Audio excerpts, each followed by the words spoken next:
comp planning meeting over here this last Thursday night. It had about a dozen folks over there. Some good comments again were brought up.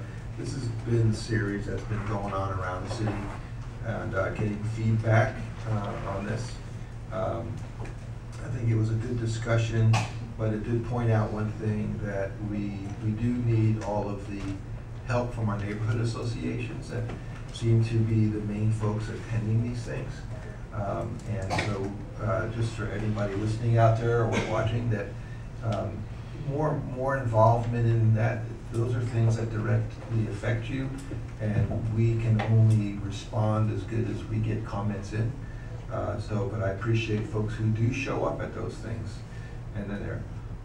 Last Saturday, we distributed rafts, the makings of the rafts for the 4th of July. Did you get any secrets? Did not tell any secrets about the commission raft, but He couldn't find a commission raft. we didn't go over it. No, we know over that.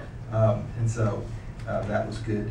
One of the things also that was exposed, that we talked about in these various meetings, not only about updating people about that, is that the code compliance folks are focusing on worst first, and we're talking about celebrating the best of the rest, marketing the city. And so I wanted to also congratulate our economic development director and all of getting our website up and running today. I don't know if any of you saw it.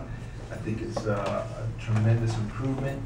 Obviously, anything like that, there's little tweaks and adjustments. It's a project in the works. I think it works really good, and I think it's focusing a lot on marketing the city.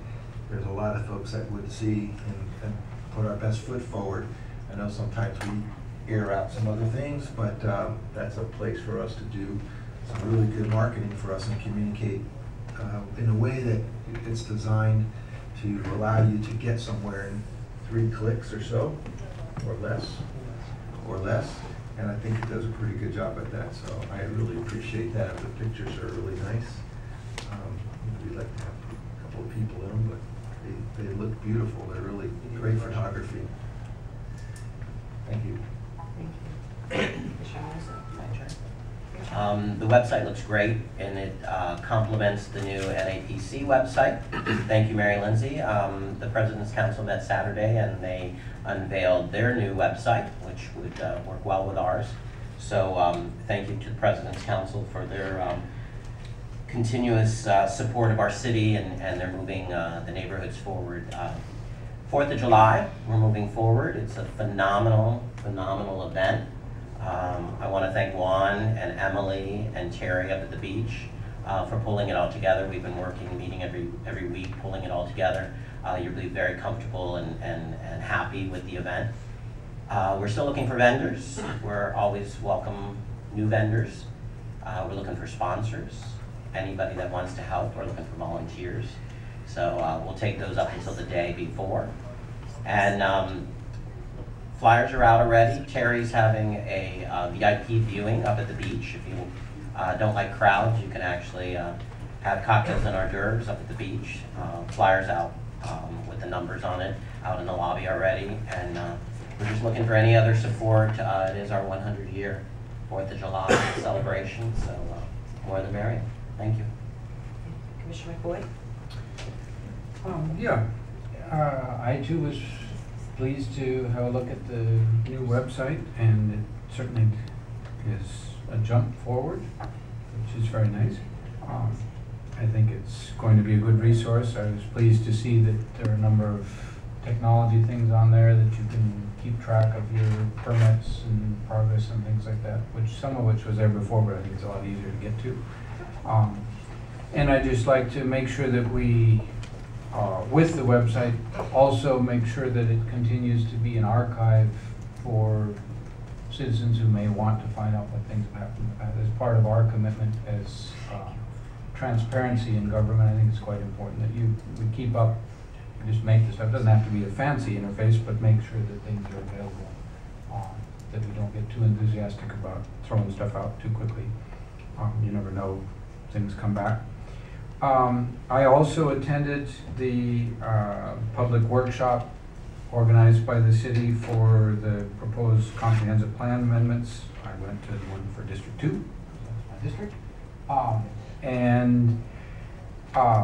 I was glad that there was a presentation. I was quite concerned that there was almost nobody there.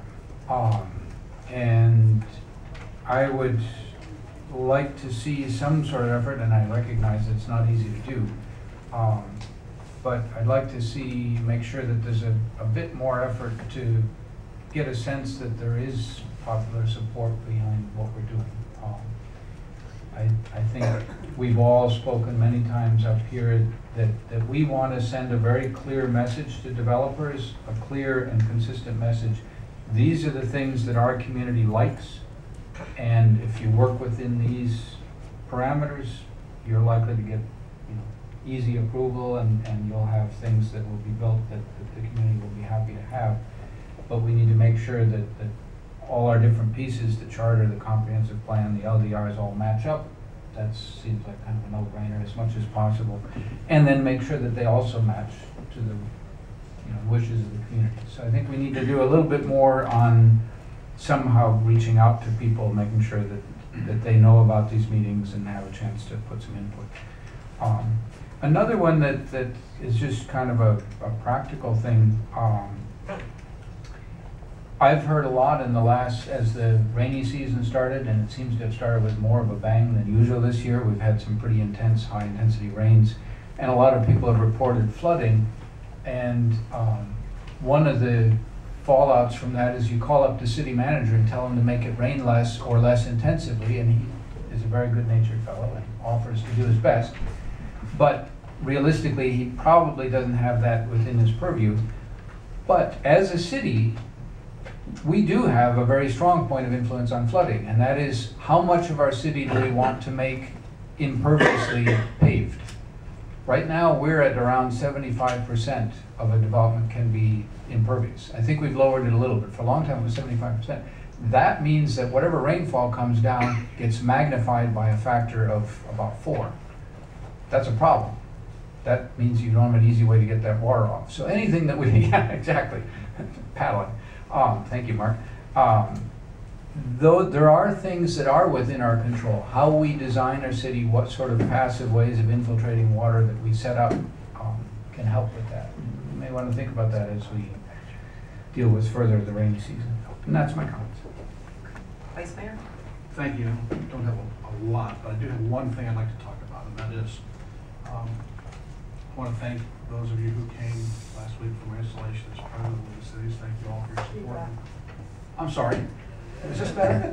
Mr. City Manager or Mr. Icy Man? You have to actually use that microphone. Actually, you know what? So all kidding aside, while we're having this conversation, maybe we need to get new mic stands here because I have to lean way into this. And also, Pam, the mics are a little hot. They're a little hot. Yeah, There's a little we should reverb. have a sound check before. Anyway. Now it's gonna. Thank you. It's gonna be. Thank you. Is this better? No. No. Nobody can hear. Again, I want to thank those who came out last week to witness my installation as president of Palm Beach County League of Cities. Thank you so much. Thank you for your support.